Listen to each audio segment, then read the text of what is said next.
Okay, we're in the middle of Hilchos Mezuza, and we left off with learning about the parshas in the Mezuza and the klaf of the Mezuza, and that on the outside of the Mezuza we said only on the outside something is added, and that is the name Shin Daled Yud, which is Shomer Dal Tzos Yisrael. Hashem protects the doors and the homes of Bnei Yisrael. And as well as on the top, we said that we also add in, as we said, in the language of Mezuza, in the Lashon Mezuza, which is, what's used is, we use the letter that comes after.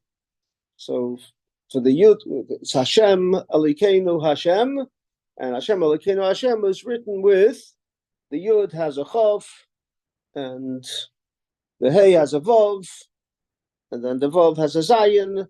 So that's the way it's written, and that's written on the top of the parchment on the back side. And it's interesting, if you may have noticed yesterday when I was showing it to you, it seems like it's backwards. It's the way it's written. The Shin Daled Yud is written so like you normally write. But if you look on the top, you have the Kuzu, Chav, Vav, Zayin, Vav, but it's written like you have to look from the top to read it. And the reason for that is very simple, because it's written right behind Hashem Elokeinu Hashem. So in order for it to come, the Yud, the Chav to come behind the Yud, and so on, the only way you can do that is if you start the other way. You don't have the mezuzah here with you still. Okay, but anyway, you understand what I'm saying? It's in the order of the letters in front of the mezuzah. Right. So in order for it to be in the order of the letters in the front of the mezuzah, if you have Yud K Vav K, so how do you write Yud K Vav K? If you want to start the behind over here with Yud K Vav K and you start writing it in the right way, it's going to be backwards. So that's why it's written the other way. The Yud K, it's written like it starts from the left and goes back this way. Following what I'm saying?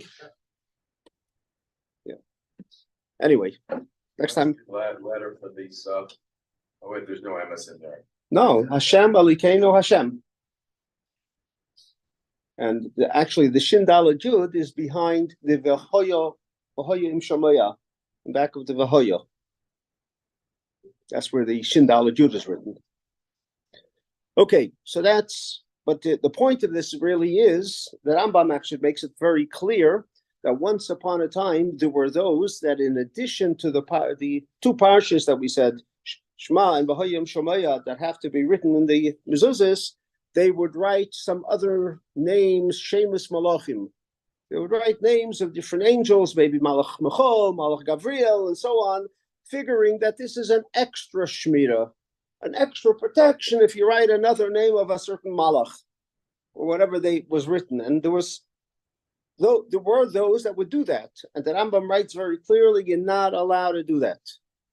The only thing that's allowed is on the back of the mezuzahs, what we just described. But other than that, you can't just decide, if this is good, let me add something else. Let me give a little bit more. The famous story they tell that, obviously this is good because this is what the Torah says you should do. They tell a famous story of this old lady.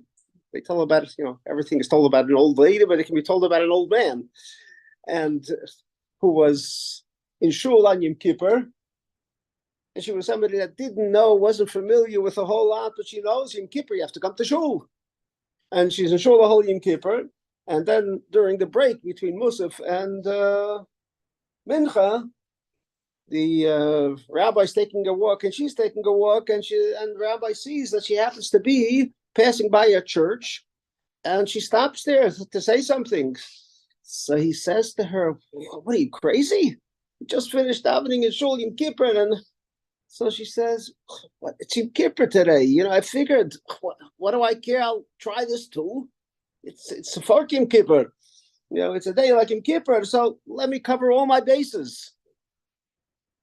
So to a similar concept, this is what the Rambam writes. There are those that say, mezuzah protection, Torah says protection. Let me, shames of malachim are also protection. So let me add that to the mezuzah too. So here the Rambam writes very clearly that those things are clearly not permitted. That takes away from the mitzvah of mezuzah. What's permitted is what the Torah tells you to do, not you decide what you're going to put on for protection. So it's not as if, because we do something for protection, so apparently we have to do what we need to do. We have to do what the Torah tells us we need to do. We don't have to do what we decide we should be doing. And that's so with so many other things, often we decide, you see there are different minhagim and this and that and the other. I'll decide what I want to do. Torah describes clearly what's the right thing and what's not the right thing. What's the right thing is what Torah tells us to do. What's not the right thing is not what Torah is. What Torah doesn't tell us to do. We do these things only because Hashem tells us. Okay. Cheder sheyesh bei arba amis al arba amis. A room that has 4 amis by 4 amis. 4 amis by 4 amis is approximately 6 by 6. So if a room has approximately at least 6 by 6, and govoya lepachas asara tvachim, and it's high at least 10 tvachim. 10 tvachim is approximately 40 inches. So if it's 6 by 6, and it needs to be at least 40 inches high. I go like this. It's not 40 inches lower. It's about this much. So if it's a room that is at least 40 inches high and it has 6 by 6 in it, a room like that with that minimum amount, chayevas and v'yeshlei tikra, and it also has a roof. It has to be a room with a roof. Chayevas b'kviyas mezuzah. That kind of room that is minimally that size has an obligation that you have to put a mezuzah on it. Yes. I'm not sure if that's correct, because it says 6 by 6 is 36 square feet. I don't think it has to be actually 6. It just has to be 36 square feet, even if it's not exactly in a square. Did I say a square? I didn't say that. You said 6 by 6. Which is 36 square feet. I didn't say it has to be a square. Anyway, if you wait another minute, instead of saying it's not correct, wait another minute, we'll see what we say. Hang in there. Savlonut. Obechlal included in what we just said, that it's 6 by 6, included in it. Should I tell him he made a mistake so far? Obechlal included in it, cheder she'einei ravua, is a room that's not necessarily squared. Elo orkei gadol yoseh merach bai. Shulchan Aruch, you did okay. If it's the length is more than the width, orkei gadol merach bai. Ukedaima, whichever way, or the width is more than the length, whichever way. Im yesh ba'orkei barach bai arba amis. Bottom line, there has to be 36 square feet, not square feet, 36 feet. As long as it has it, doesn't matter how it comes together to be that. But then chayavas b'kviyas mezuzah. You're obligated to put a mezuzah there. Avol im ein ba'orkei barach bai arba amis. But if you don't have in total 4 amis, if you have a narrow room, and a small narrow room, a small closet. Closet is really more of a questionable thing, but let's say a small narrow room. You have a room, and some people have this, a room where they just have enough room to put in a little crib. And there are things like that, small rooms that people have off of the main bedroom. They have a tiny little room that fits in just a little crib, and they want to be able to close the door so that the baby cries. You can have the door closed. So it's a narrow room, doesn't have 36 square feet. So a room like that that's less than 36 square feet is not mechuyev b'mezuzah.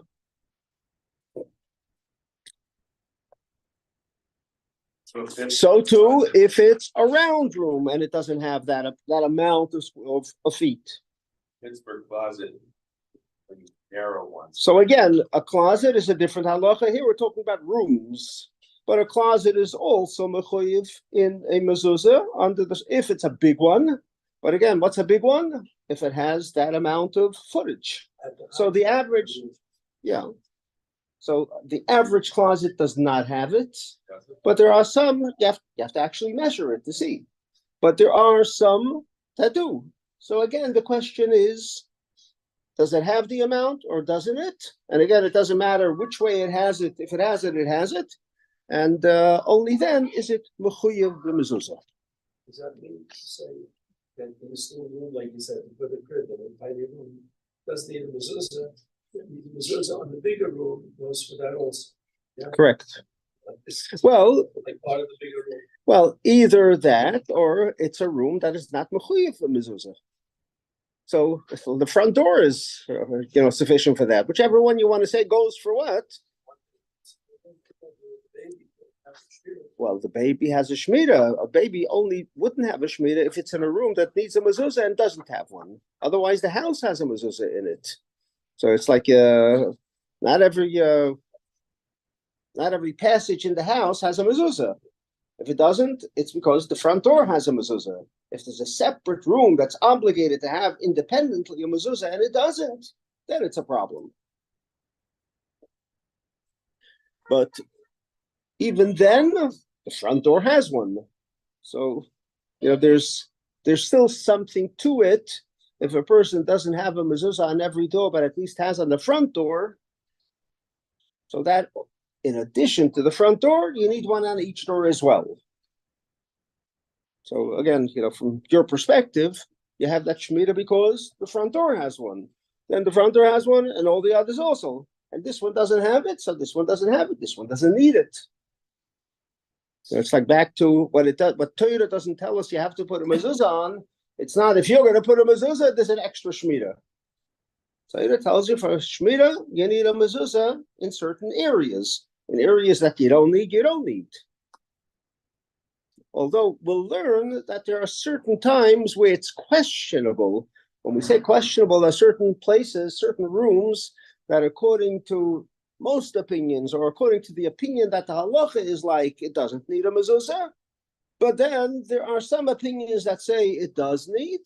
So then some people want to, although the halacha is that you don't need it, but nevertheless, so it says under such circumstances, some people, and for that you need it off to talk about what the particular situation is like, but sometimes you put up a mezuzah, even though it's not mechuyev in the mezuzah, you put it up, but then you can put up a mezuzah, but without a bracha. Since there's no chiyuv, you want to put it up, you can put it up, since there's an opinion that says you still need it, but without a bracha. And we'll soon learn one of those places are a certain type of a shul. There's a nafkamina, there's a difference between a Beis HaKnesses and a Beis HaMedrash. Beis HaKnesses is a place where you only daven. Beis HaMedrash is where you learn. You can daven there also, but you learn there. People learn there all day. So a Beis HaKnesses is a question whether it's mechuyev b'mezuzah, if it's only for davening. So people go into daven in the morning and leave. Beis HaMedrash is a place people come to daven and then they sit down and learn, and they can be spending all day there. So for a Beis HaMedrash, there's discussion as to whether it's mechuyev b'mezuzah or not. But even so, people put mezuzahs on it as well. And again, under those circumstances, you can put it up, but you can make a bracha because there's no chiyuv. You put up a lot of mezuzahs. You make a bracha, you don't make a bracha on each one. No. So again, if you're putting up a lot of mezuzahs, and similarly so, if you're putting up in a room where you don't have to put a mezuzah, and therefore you can't make a bracha, but you're putting on anyway, so the way to do it is put on a mezuzah where there's an obligation, and after that, put this one on also, so the bracha from there can cover this too, although you don't need to make a bracha over here.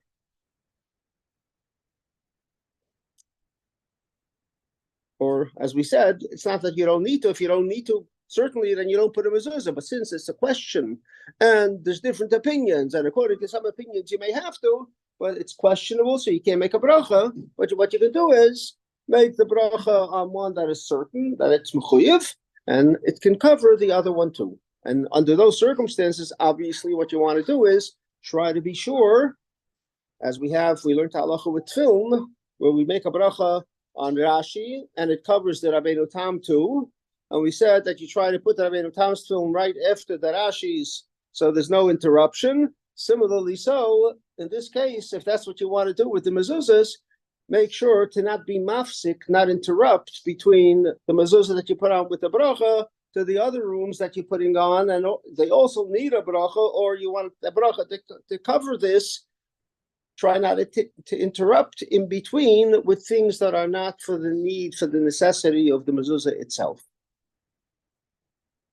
And finally, so this is regarding the size of the room, and similarly so, if there's a room without a roof, a ceiling, Potter mikviyas mezuzah, doesn't need a mezuzah. If it has a roof, but not for the full room, partial roof. If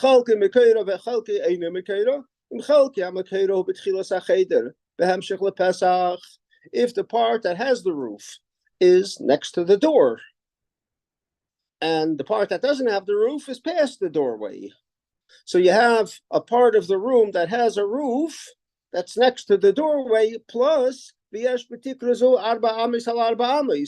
plus it makes it has a roof that covers at least 36 square feet. So you have a room that has a door, it has walls, it has a mezuzah meaning the size of the door, and it also has a roof. Then the rest of the room, it's much larger, doesn't have a roof. But right at the doorway, there's a roof, and enough of a room there's enough of a roof on a room to make the room a room that's obligated for a mezuzah. Then on that kind of room, you can put a mezuzah, even though it doesn't have a roof on the entire room. What about an external structure, column or a pillar that's holding up, that's right at the entrance, but it's still exterior? So again, you describe two different things. If it's a situation where there's no roof to it, it's just you have two columns, a porch. So you're talking about a porch, a front porch. Okay, so we'll learn about that soon.